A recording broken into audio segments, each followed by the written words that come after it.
How do you think your goals have changed a little bit? I think definitely more motivated than ever to just be back on the field. And I think that it's just going to be really cool to come back and to just like show that like that happened to me, but that doesn't define me. And like, I'm going to come back and I'm going to be better and stronger and faster. Oh my gosh. I know. This is scary. This is scary. You can't get faster, Savvy. That wouldn't be right.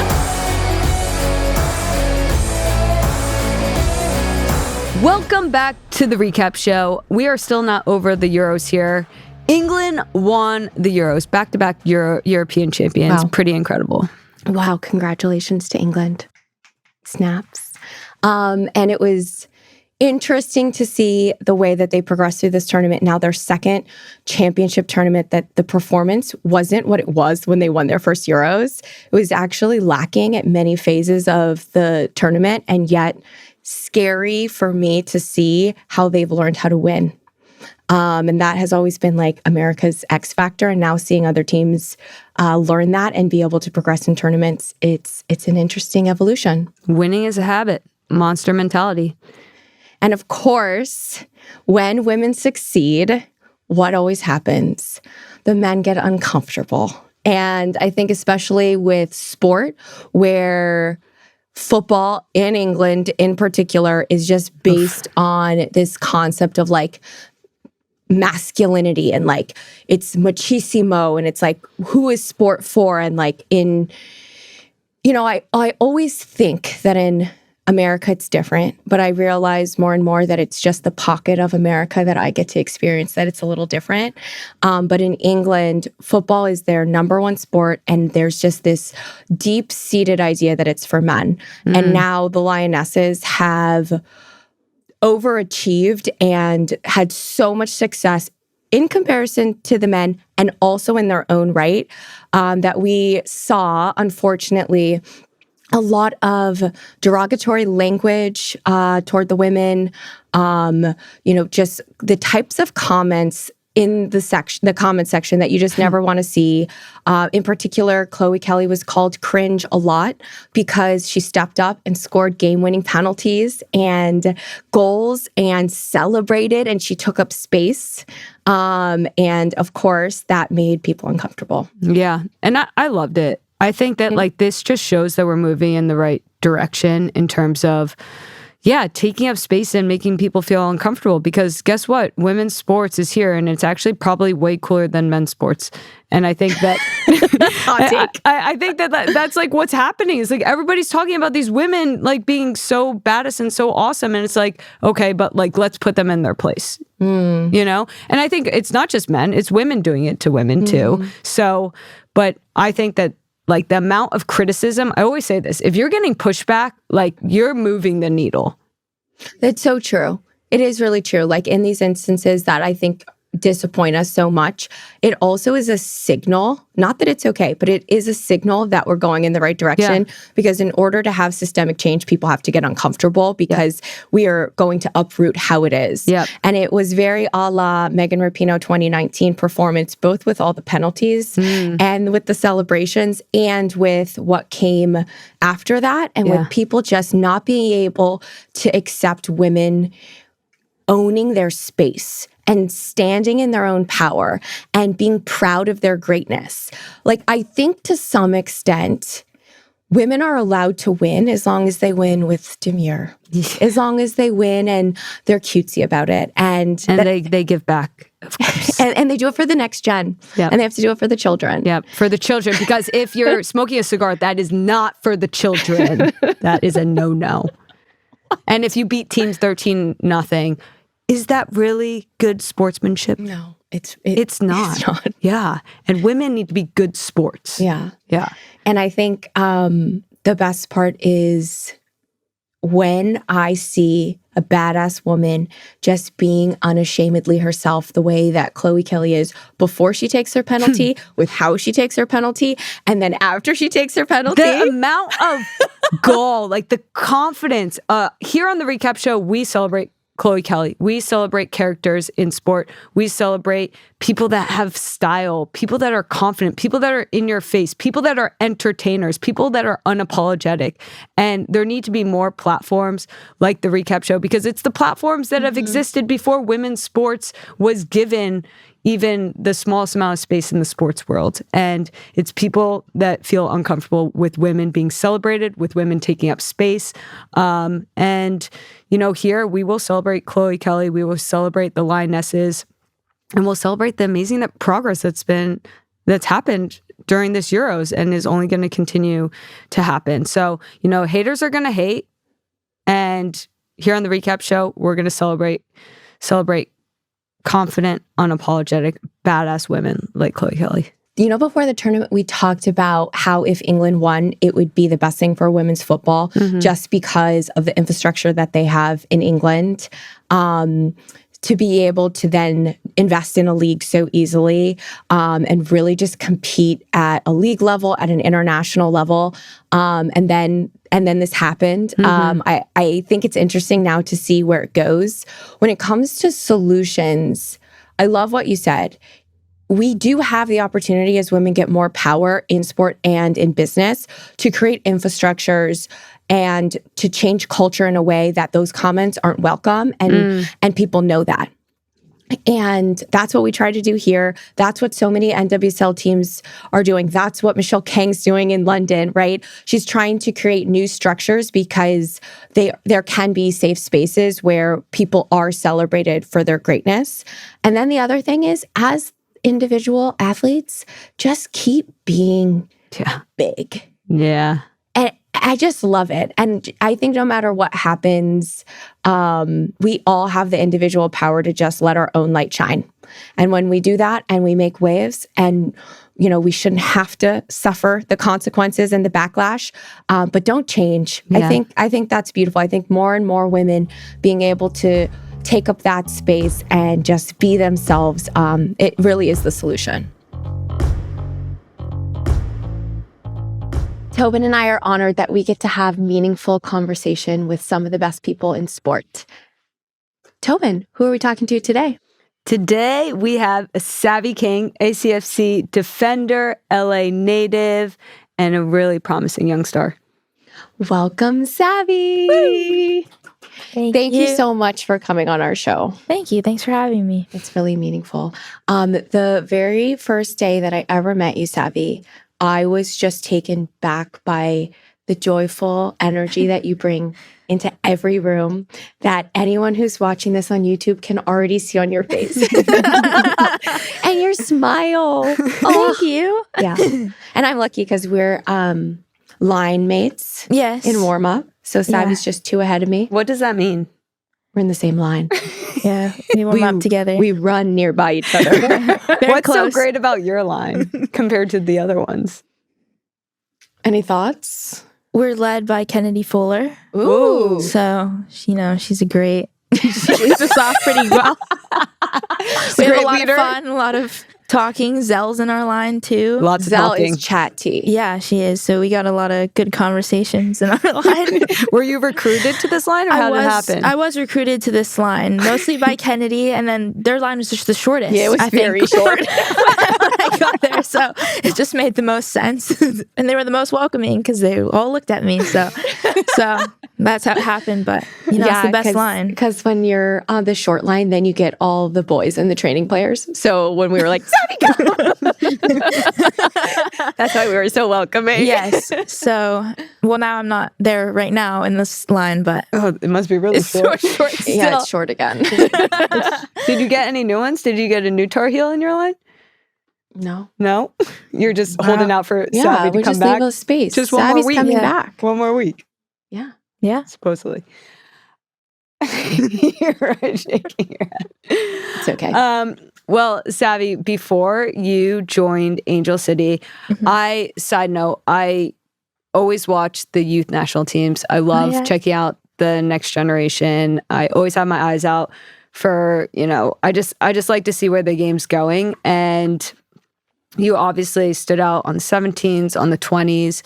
And when you played for Bay last year, you had a phenomenal rookie season. And I told, I'm always looking for the pieces that will help our Angel City team here in Los Angeles. And I kept telling Christen, I said, you guys need to get Savy King. You guys need to get Savy King.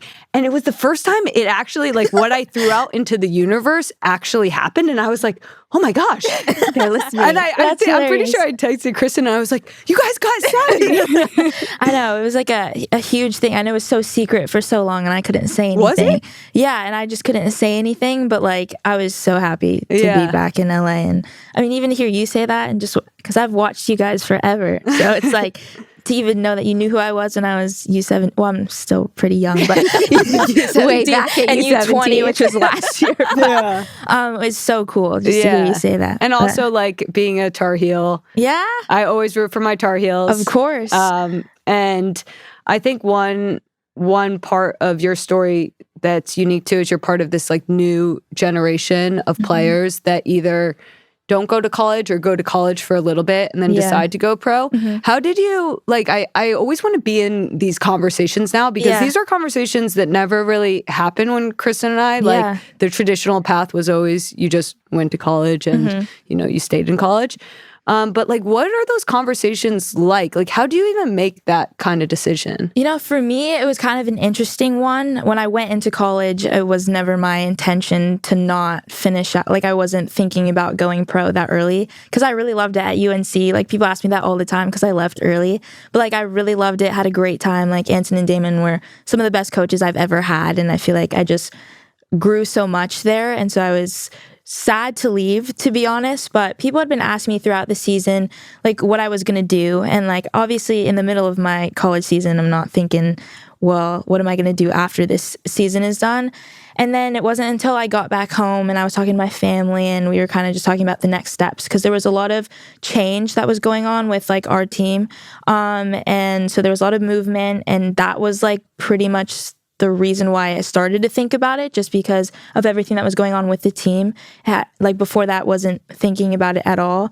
And then I was just thinking about how, like, I'd seen some younger players start to go pro and what that did for them. And I just thought that based off of what I wanted to accomplish in my life, it just made the most sense to, like, push myself to be uncomfortable. Because, I mean, going to UNC was one of the first times that I really made myself uncomfortable by moving across the country and going to a program like UNC. And so I was like, if I grew so much and I benefited so much from doing that and making that decision, then I just felt like going pro, I would really push myself. And that's where I wanted to be. So I was like, let's just try it out and see what happens. And here we are. So. Yeah. Well, your transition, I feel like, from only having a year in college to pros, like, your game translated really quickly to professional soccer, which is pretty cool. And I learned that you're, like, a very multi-sport athlete. You played a lot of sports. And I mean, between you two, I think you both ran track in high school. Ooh, these here at the facts. Bring them. Yeah. I mean, I don't know. What else? I don't know. I don't know who ran faster times. That would be interesting to see. I was really fast, Savy. I believe it. I'm just saying that because the beginning of the season, I wasn't my fastest. Well, it takes time to come back after 2 years of not playing soccer. So I'm just vouching for myself. Okay, but this was back in high school, so we'll have to offline about this. But you also, if I'm correct in all of my research, you also didn't really, like, start playing soccer until you were 10 years old. Yes. I played pretty much every sport growing up, and then no one in my family's ever played soccer. So it wasn't like a sport that, I mean, we didn't know anything about it, to be honest. And then when I was 10, I decided that that's what I wanted to do, just because one of my best friends growing up, he was playing soccer and we were really competitive, and I wanted to beat him and I wanted to score more goals than him. So I was like, all right, let's try it out. And that was the one that stuck ever since. But my mom was a professional athlete, so she had my brother and I in sports all the time. And so obviously having a brother as well and running with him and working out with him just was, like, translated into soccer as well. And I wasn't really sold on the whole being a runner thing. So Just because, I mean, it's running sometimes isn't the most fun It's a little thing. boring. Yeah, without a ball. So Well, you have so many of the ingredients. Professional athlete, parent, Tobin loves his facts. I found out. Mom. You get your sports from your moms. And don't you always say that like the biggest indicator of being a pro athlete is having a parent that's a pro athlete? Yes. Interesting. And you're a twin. yeah. And your twin's a boy, Lots of twins on the national which team. can push you. There's a lot of good ingredients. Yeah. So when you were young and growing up, did you have the goal to be a professional athlete and be the best? Yeah, I always wanted to be. I was super competitive. Like, I mean, don't ask my parents, but they have a bunch of videos. Like, it doesn't matter what it was. Like, even flashcards with my brother, like, I would not lose. Even if I would lose, I wouldn't lose because I would just grab it and put it in my pile. Like, I was super competitive growing up in everything. Like, Why super hard on you were myself. that way? I don't know. I was just born like that. born Like, that that's way. why I was born first. So I was like, you came out coming out first. I love that. And so it's like, that's just how I've always been. And so, I mean, I think that once I started to play soccer, I was like, I knew I wanted to be professional in whatever sport that I played. And it was, for me, it was just figuring out the love that I had for whatever sport it was. And I hadn't found that yet until I started playing soccer. And then I think when I was around like 12 is when I was really like, yeah, this is what I'm going to do. And that's when everything kind of changed for me. Do you get a little like competitively nasty on the field? I have. Yeah. Especially I never in saw college. that. Yeah, I know. I've toned down since college. Feel like I need to be a few years in the league before I really like. Oh, then you're going to bring it out? Don't quote me on that. But like in college, I was very like, yeah, I was like that. Like You're with such fire. a Tar Heel. Yeah. Oh my Fit right gosh. in. They brought it out of me. It was crazy. Like I was. It's like celebrated because that type of that's what like, it was. yeah. And then so I fed off of it, and it was just like I was different. I was a different type of person. And so it like, yeah, I think that I've always kind of been like that, competitive. Yeah. And I'll always be like that. I say it because obviously like off the pitch, not competing, you're like one of the nicest people. It's so people say that to me all the time because I'm completely different when I play versus when I'm. And that reminds me of Tobin. Are you a Gemini? No, I'm an Aquarius. I don't know what that means. Me neither. I just know that's what I am because we did a video in preseason, and I saw that video. Yeah, that's all I know. Yeah. So you guys were playing Orlando. You were matched up against Barbara Banda, and there was a lot of talk like, oh, like she's, one of the best players in the league. She's so fast. And you kind of were like, well, I'm fast too. Like I can hold my own.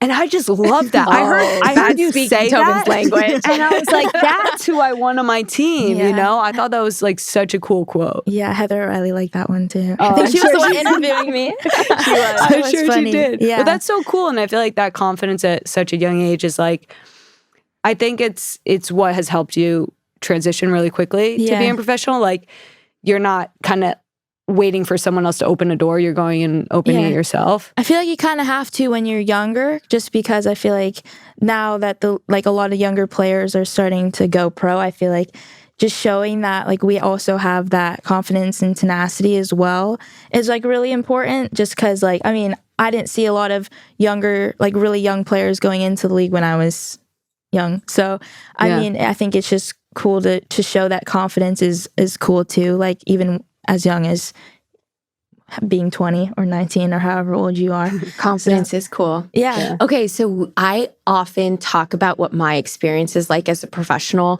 now in my mid-30s playing with really young players. Yeah. I would like to hear what your experience is being in a locker room with such a wide age gap. What's it like for you? It's kind of crazy, you know? I mean, I never thought in my life that I would be this young, like in this position, I guess. So it's crazy because it's like, for you guys, I think it's different, like playing with the younger players, but like being a younger player and just knowing like how much I watched you guys growing up and just like how much I looked up to you and not thinking that I'd like ever get to meet you or like play on the same, let alone play on the same field and be in the same locker room. It's just like a surreal experience because it's like you look up to these players so much, and then when I'm like 12, like I'm not thinking like, oh my gosh, like maybe I'll be able to play with them. so like now when that happens, it's like, whoa, like I mean, you never think that it's like that. So sometimes like I'll walk in and I'm like, wow, this is crazy. Because do you notice the different like culture things of different generations? So like I obviously have been in the locker room for so long. So it's obvious to me when you are coming up with a new culture, like a new generation of player. And I can see it quite clearly because I was once the youngest looking up, but I'm wondering if you can see like how the older players, because we have some oldies on our team, oldies, goldies, whatever you want to call us, if you can see the like kind of the, not even soccer, like just like the cultural difference of like, we were raised without cell phones. Yes, I can definitely see that there's definitely a difference. I mean, I can, like, I'm not very on like this technology side of it either. Like I don't have TikTok or any of that stuff. Good for you. Sometimes I don't even know what people are saying or what's going on or any like the TikTok like I know that that's like not all you're talking about with like the different generations and stuff, but I can definitely tell. But I think it's cool when you have like different just aspects of it, because I feel like at some point that kind of stuff is all kind of going to be the same since we all grew up. Now we're all going to have the same. Yeah, it's one of my favorite things about being an older player is I feel like I get to meet and hang out with people like you, and you're showing me what the world will be. Yeah. If that makes sense. That is cool. I've never thought of it like that. And like, you know, if we have kids, like they're going to be 0. So like, I'm not going to like meet a lot of 18-year-olds, you know? Yes. But one thing that we also are so excited about in your story is that you are one of the few people that we know that have 2 moms. Yeah. And it always makes Tobin and I so happy. We always are like, Savy has 2 moms, because one day we could be 2 moms. Yeah. We are 2 moms to Bob. Yeah, we're 2 moms to Bob. And there's obviously a lot of queer players in the league that we know, that we get to be around. It's so inclusive in that way, but not very many people who have parents that are queer. So I wanted to ask you what your experience of being in the NWSL is with 2 moms, and how you kind of see the lens of sport, and you know how women's soccer is so inclusive and celebratory. I absolutely love it. Like I've always loved having 2 moms, and especially like now having a platform where like younger players that also are in the same situation that have 2 moms or 2 dads or whatever it may be, that can like actually see someone that's like at a certain level that has that is really cool. Cause like I feel like I didn't really have that growing up. So I feel like I can relate to a lot of the younger players that have that, like especially at UNC, like there was a couple families where they would have kids that had 2 moms, or like even at games at Angel City, like there'll be kids and then they'll have their 2 moms there. And it's just like a cool bond that I feel like I have with that people that come up to me at least and say that kind of stuff. I really appreciate it, because I think it's really cool to share that. And I love how like just the world has progressed to that it's normal now, and that it's like it's put out there. Like I can talk about it and be like free in talking about it, because I just feel like it was never really talked about like growing up, but like I've always loved it. I never thought anything different of it. But it's even cool, like even having teammates that like could potentially be 2 moms is cool, because I feel like I can relate to them as well. Like even having friends that you know, I've had girlfriends and stuff like that. Like they can come to me and talk to me about certain things, or like their future, or wanting to have kids potentially. So it's super cool, because I feel like I can just like dip into different aspects of life with certain people, which is cool, because like having 2 moms has given me that. And I think that like having my platform to just show that and like show it off, because I love showing off that I have 2 moms. I think it's super cool. And so like just being able to have that is awesome, and that just to know that like it helps some people if it does. And so that's like really cool. Even like if you guys had any questions, you know, I will. You got my number, and my parents. No, you're such a light. Yeah, so you really are. And you really are like the future in a lot of ways, even, you know, for us, like we're inspired by your moms and by you. And I think that, can I say one soccer thing that I love about Savy? Please. Yeah. So one part I love about your game is that I've just been dying for, you know, left-footed center backs or left-footed outside backs. So when I first saw you play, I was like, oh, Savy, she's a left-footed player. It wasn't until you got to Angel City that Christen told me you're actually not a left-footed player naturally, but you're a right-footed player. So what's so astonishing is you started playing soccer at 10, and yet I'm not able to tell what is your strongest Oh, that's awesome. foot, which Yeah. is really, really cool. Yeah, I think for me, it was like I started off as a forward actually. And then one of my teams at my club needed a left back specifically because, like, I mean, it's kind of rare to have left footed people. I It feel is in the US, yeah. And so, like, I just trained it so much. And then in college, I was a center back, but I was like really focusing a lot on my left foot just because I knew that I wanted to be professional and I wanted to make sure that I was versatile and playing anywhere in the back. So I really prioritized like just working on my left foot a lot. Yeah. And so like people ask me that all the time if I'm left or right footed. And I'm like, I mean, I don't, technically I'm right footed, but. Well, it shows even on your posturing. Like there's people that are like technically good on both foot, but you like posture as a left footed player, like in terms of like opening up your body and stuff like that. And those are always things that I look at. So I feel like your versatility, especially on the back line, in being able to play every position gives you such an edge. And then obviously you're such a naturally gifted athlete. So I'm really excited about your future, especially because you're just in a lot of ways getting started. So it will be really fun to watch. Thank you. Yeah. Appreciate that. Yeah.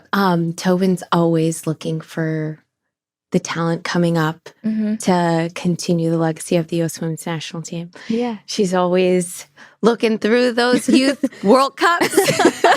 So when she says that, that's like what she means, if that makes sense. Like she sees that future for you. And obviously we're both going to be, we are, and will continue to be rooting for you on your recovery, which you're in the middle of. Yes. And in so many ways, I've continued to say in this interview that you're just an inspiration and a light.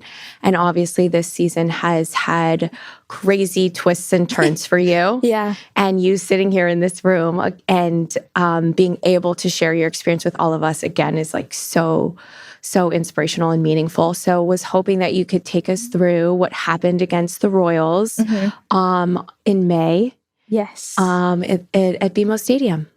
Yeah. Okay. So it's probably going to be a little bit short just because I don't really remember a lot of what happened, which I think is so crazy as much as I've watched like the videos back and obviously like I've seen myself celebrate with you. Yeah. And I've watched it so many times, but like something of like that day, like I just don't remember. I remember it was I remember getting to the stadium. I remember it being like the Mother's Day pictures and I was taking pictures with my parents in the tunnel. And then after that, like I remember like nothing, virtually nothing. And then I remember like during the game, like I just didn't feel right. Like something just wasn't right. But like I never had any chest pain or anything, which is just so, I don't know if it was adrenaline or what was going on, but I never had any chest pain. I just felt like I was going to pass out. And like that scares me. Like I'm just scared of passing out or anything like that. So I sat down. I remember getting back up and sitting back down. And I remember I grabbed my calf, which is why a lot of people thought that I was cramping, but like, which is not out of the ordinary for me. So it's like, I mean, you know, but then I grabbed my calf, though. I remember that because I was trying to distract myself from the fact that I thought I was going to pass out. And you do remember that. Yeah. And then that was the last thing I remember. And then I actually remember being in the ambulance. And I remember like the paramedic or whoever was in the ambulance, like tapping my face and telling me to stay with them. And then that was the last thing I remember until after I woke up from my surgery. Wow. And so I was in the hospital for a couple days. Like, I mean, my mom was there with me in the ambulance, like throughout the whole thing. She stayed with me every night. And like my other mom and my brother and like Angel City staff were all there, like coming to visit me. I don't remember any of it, which is crazy. I just remember waking up like after the surgery in the hospital and I had no idea what happened. And I was so confused because I was like looking around like what is going on. And then there was a couple of days where I just wasn't I couldn't process or believe what was happening because it's like you never think that that's gonna happen to you, especially because I've never had like any medical anything. Like I've never even really been injured in my life. So this is like the first injury that I've ever had and like coming back from. So it's just kind of a weird thing just because I don't really remember a lot of it. I know that it was traumatizing for a lot of people. And I think that that's what really got to me the most, just for like everyone that was there that witnessed it, like in person especially, and especially like you guys being on the field. And like, I mean, even people watching on TV, like, and then there was just not like no one knew what was going on, just because like, I mean, I was in the hospital and we're trying to figure out what was going on. So like for me, that was like the hardest thing, just not being able to say anything for a little bit until we figured out what was happening. But then once I was able to talk about it, it made me feel a lot better, just because it was traumatizing, but it definitely, I don't think was as traumatizing for me because I don't remember it as it was for like my family and like everyone else that actually was like witnessing it and can remember it. Because like, I mean, I just don't remember pretty much anything. As much as I've watched the goal and I've watched me there, and I'm like, I literally just can't remember. That's so crazy. Yeah, it was like such an emotional game for all of us.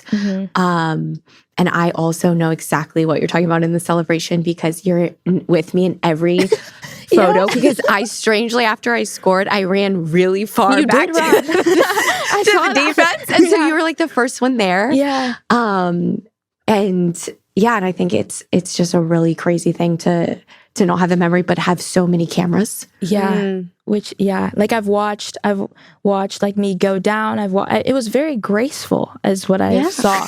Like for all of that to be happening, like it was like very, like it wasn't like dramatic. Like you wouldn't think that all of that was going to happen or anything. No, I remember Zell passed you the ball. Yeah. When you were on the ground. She told me that. And I was like, I had to watch it back. And I was like, wow, like, that's crazy.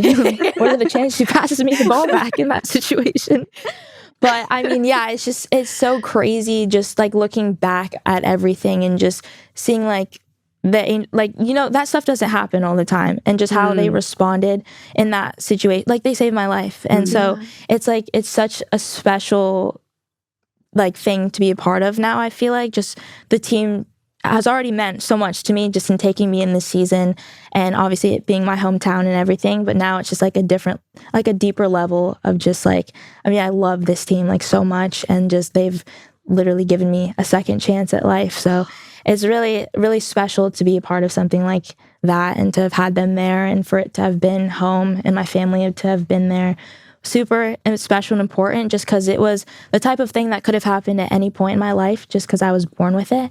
So it was like the fact that it happened there with the right people and the right tools was just, I mean, could have been a matter of life and death if it happened anywhere else. Yeah, and I never thought about this until now, but it makes me think about all that we fought for in terms of resourcing for the league, because our medical and performance staff is amazing. Yeah. We're really lucky. Yeah. And obviously when Tobin and I were your age, or even 1 or 2 years into the league, there wasn't that type of professionalism. Yeah. And you know, when you fight for resources and when you fight for progress, you don't think of the extreme, you don't think of that moment, but that is such a gift that you came into this world when you did, and you were in that moment at a time where Angel City was, you know, best in class in being able to respond. Yeah. And Tobin was there. Yeah, I was there, and I'm sure so many people have said like their like point of view on everything that happened, but it was such a roller coaster. I remember that game like so well, because I remember the first half just being like, this game is so boring. Like, what? Yeah. Like, we were playing against Utah, and it was just like, it was a really boring game. And I was like, oh my gosh, all these people here, they pay like so much money to like watch football. I always get really bothered by that. I'm like, somebody do something. Yeah. And then the second half, so obviously Christen comes on and scores, and that's like a whole moment that like you have your own moment, right? And the whole stadium, it seems like just like erupted, right? And the whole energy in the stadium had changed. And this is why like sports are just like, it's so insane what sports give us, this type of collective energy.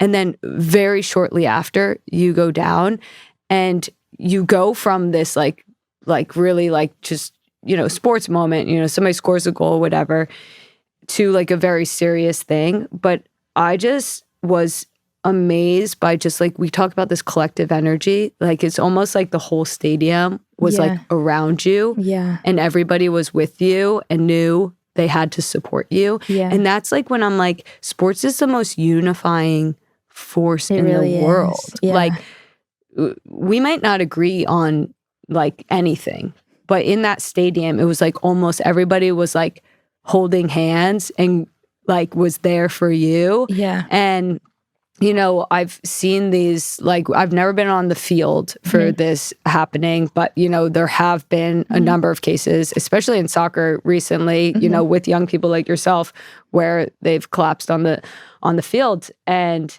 like going back to like Kristen's, like the fact that there were people there that knew what to do and how to help, and your moms were there, and all of a sudden you're playing in the city where like you're the most supported. Is just like all of this energy. And I just remember like feeling so much in that moment, and just realizing how powerful sports are. Yeah. I mean, it's crazy because it gives you a different perspective on just everything, life in general, and just how it's so much bigger than just soccer. Like, I mean, even you guys fighting for more resources for whatever it is that we've all fought for, this progression in sport, I think is just so important because it's all led to something like this. And like that, you don't think about that when you're fighting for it, because you never know how, like, what it can affect. But like in a way that you guys have helped make sure that was, the resources were there when that happened. So it's like, it goes back deeper than just, you know, them being there. It's like you guys fought for that to be able to happen. And like that also saved my life. So it's also like, there's so much more that just goes into it than just having, you know, athletic trainers on the sidelines, like that weren't always there. So I think that it's so important for like, it just gives you a different perspective of just everything, which I think is super cool for people to see. Obviously, you never want something like that to happen, but if it can change at least how people view sports and how important certain tests are and everything, like for me, like that's the most important. Now, if like that happening to me can help it not happen to somebody else, because like I had the resources that I needed, and that was purely because I'm a professional athlete, and like now that was televised and, you know, the nation knows what happened, like now that I can at least try and like put my voice out there to prevent it from happening to other people that may not be in the same position where they have those resources, for me is also just like really, really important. But like, I think it's cool that like you guys played a role in having that be there for me also in a way. So like indirectly helping me, you know, still be here to tell my story. It's really powerful. I think there's a sense that everyone in that stadium had, that was like, soccer doesn't matter. Like, this is life. And also it does matter. Because it's like, you have to live and you have to play. Like, that's why you're here. And it was really hollow, and it was also very unifying. I don't know if you know this, but Kennedy said a prayer for you. Did she tell you that? No, I didn't know that actually. On the field, just the 11 of us on the field.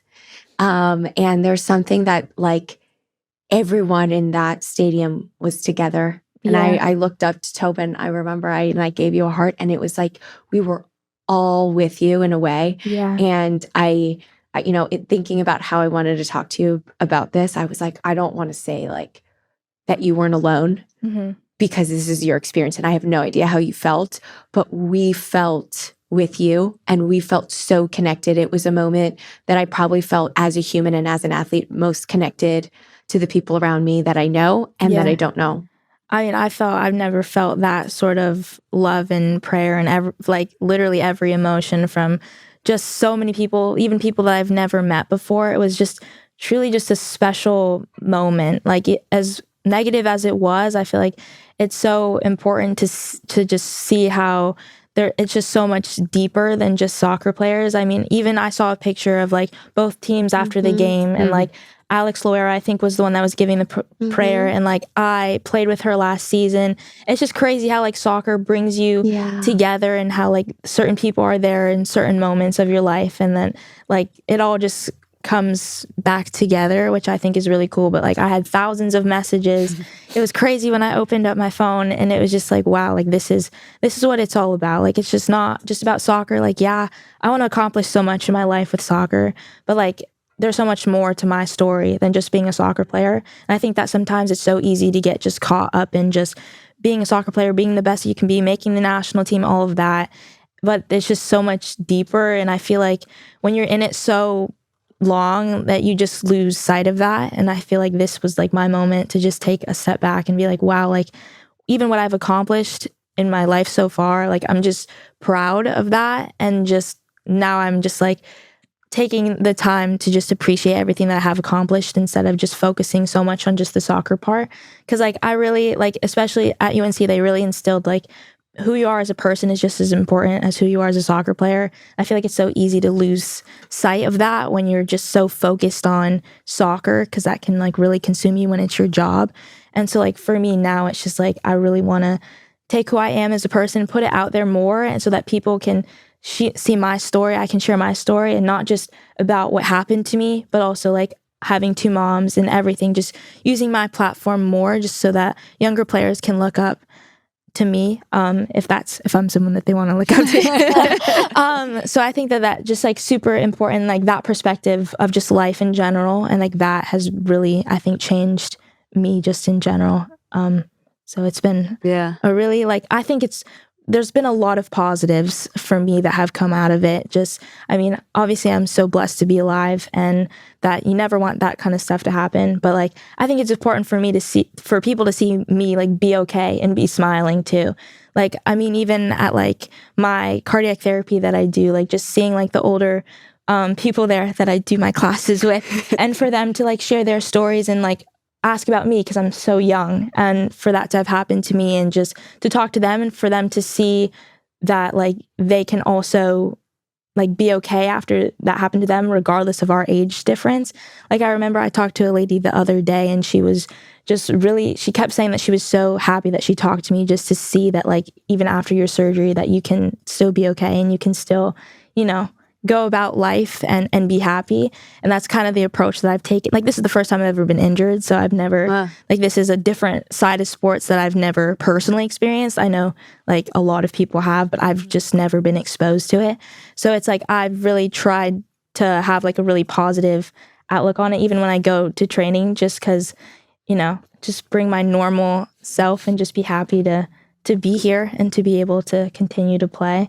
So like that's just the energy that I've tried to bring in every room, because I know that a lot of people know that it's such a traumatizing thing that happened, but like I don't want it to be that. Like I want it to be a positive, because I think so much is going to change because of it, like in such a good way. So like for me, like that's just the most important thing, and that's what I want to be highlighted, like that, the positive part of it. You have a really good head on your shoulders. Thank you. Yeah. What, like, how would you feel, like, I think you've already touched on it a little bit, but if you were to kind of, like, share, you obviously before this had, like, a very strong motivation to play soccer, and you have goals, but how do you think your goals have changed a little bit, or your motivation for playing has changed a little bit? I think definitely more motivated than ever to just be back on the field, and I think that it's just going to be really cool to come back and to just like show that like that happened to me, but that doesn't define me, and like I'm gonna come back and I'm gonna be better and stronger and faster, because like what happened to like what I had was like limiting certain things, like my heart and stuff. So now that like that's fixed, like oh my gosh, I know this is scary. Scary. You can't get faster, Savvy. That wouldn't be right. So like that is like I'm super excited for that. We're all gonna be having heart surgery. So like I'm just really excited to be back. Like the motivation is still there. I just want people to see me be okay. I think that for me, that's just the biggest thing. I just want people to know that like I'm okay. I'm doing good.